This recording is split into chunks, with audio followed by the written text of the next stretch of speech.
Greetings, Earthlings. Welcome to another episode of Nothingness.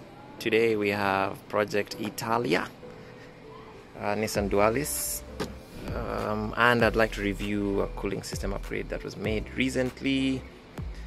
I'll walk you through that radiator cap modification that we did. But the guest of our show today is the factory expansion bottle, which is a pressurized bottle. And as many of you guys may know, if you own a Dualis or a Qashqai, this guy tends to leak around the seam right there because it is a molded bottle, so it's two halves put together, bonded with some sort of epoxy, something. Over time, 10, 12 years later, things start to leak. You lose coolant, you overheat, your engine dies, and you're having a very bad day. So, to mitigate that, we get an aftermarket expansion tank with all shiny aluminum, and we plumb that in. So, basically, from the block side, we have this hose here, which is the feed from the stock expansion bottle. Now, typically, this hose would go here. And because we have repurposed the bottle, that is now banged. And then this other guy, which feeds from the radiator header tank, would go to the return. Now this would go here.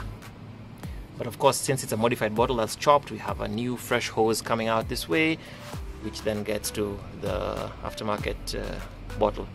So, just in summary, I mean, it's a bit of a tight fit, but it works. Let me just get a wide shot of that. The bottle still sits more or less in the same position. It's just been repurposed by being banged down there, and of course the placement is slightly different. This bottle is a generic bottle. I think it was meant for a BMW, not wrong. Yeah, we found a nice little clasp for it back there, which then helps it sit away from everything, and it's not rubbing anywhere. Just had to get a little creative with this return hose to the bottle. So yeah, that's pretty much it. I have seen maybe 2 or 3 degrees difference in cooling depending on the cap you use. I chose to go with the 0.9 cap. I had tried the 1.1 and the 1.3 bar. Not so happy with them, so I rolled back to the 0.9. That seems to work very well. In our usual flavor, we went with the T-bolt clamps everywhere, because these hoses tend to chaff very easily, so that was a necessary evil. Also here, because the bottle only comes with one size fitting, I had to get a reducer, also T-bolt clamped, and that hose clip has been repurposed from a Subaru fuel line, and everything else seems to be just that. So, back to the cap. In stock form, this guy sits in here like that. It's just a pressure system. As you can see, vents, springs, seals, the works. It is very important to remove this in order to allow the cap to breathe through these side vents. Reason being, this bottle is no longer pressurized, so you need to let atmospheric pressure and gravity do its thing when it's flowing.